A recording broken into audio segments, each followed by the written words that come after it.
Hi there, it's Duquesa from the Evolving Woman TV.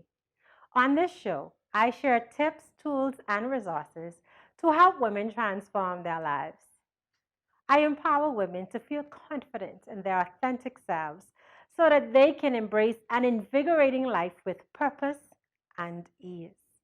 I'd love to read your comments, so be sure to drop how you feel about these bold conversations in the comment section below.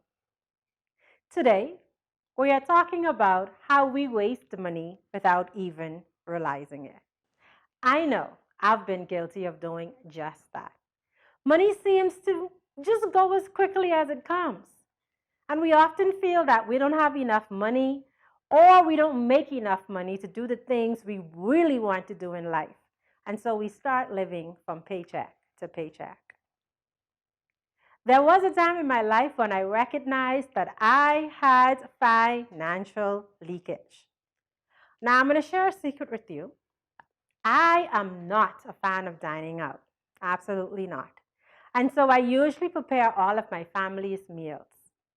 This means I'm pretty much in the kitchen a lot, meal prepping and cooking meals in advance so that they are available for warm-up whenever we're hungry. 1 week, though, it was extremely hectic with work, and my meal prep time was consumed by other responsibilities. That meant I was not able to prepare our breakfast for the following week. To make matters worse, that Monday I woke up late and realized that I would not even be able to make breakfast that morning. Well, not if I wanted to be on time for work. I was still working in the corporate world at that time. And so frantically, I started to get dressed. And then I ran out of the house without breakfast. Have you just ever woken up starving? That's how I felt that Monday morning.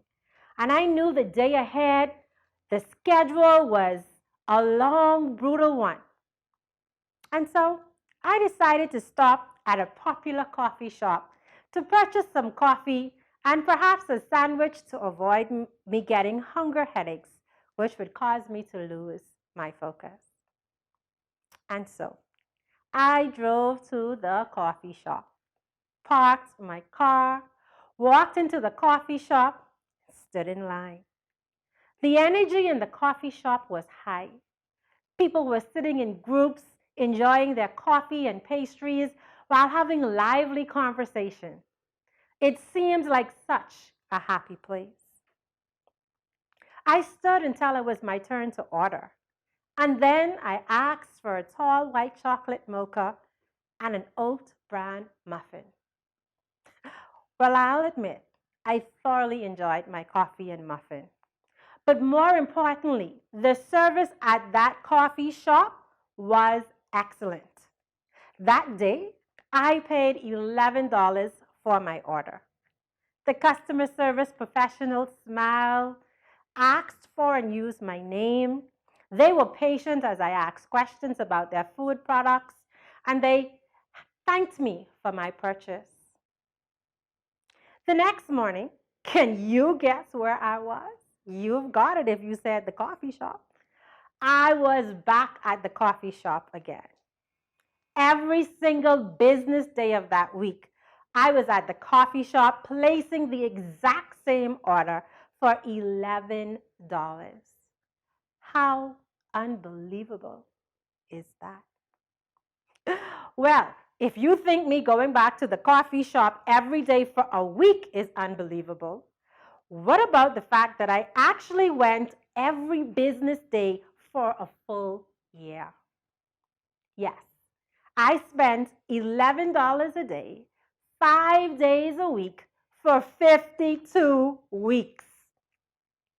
At the end of that year, as I sat to review my finances and to project for the following year, I tallied my purchases to the coffee shop.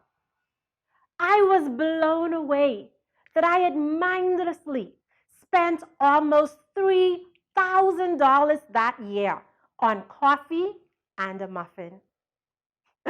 I sat stunned for quite some time, just thinking about how that one decision resulted in more poor decisions, and how during that year there were so many more important things I denied myself because I didn't have the money and I hadn't budgeted for them.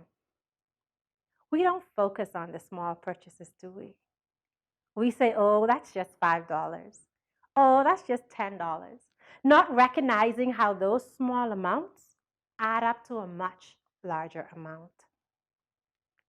Have you ever paused to think about how your small financial decisions add up? You could possibly have the money to do the things you really want to do, but it's being misplaced. After assessing my coffee shop spending, I started to look at every other aspect of my life and at my financial decisions. I recognized that I was paying for cable TV, which was another financial leakage, as no one in my family actually watches TV. We were essentially wasting that money. And so I discontinued the cable service and put those funds into an account that would help me to achieve my dreams. I dare say that in all of our lives we have financial leakage. What are the non-essential areas you're spending your money on? As a matter of fact, are you tracking your spending? I challenge you to keep a financial diary and to write down every single thing that you purchase. Identify where your money is leaking out and then plug it. We deserve to do so much more than live from paycheck to paycheck. Pay yourself first. Pay yourself by having a percentage of your paycheck removed and placed in a savings account that makes it difficult for you to touch. That's how I actually amassed a deposit to purchase my first home.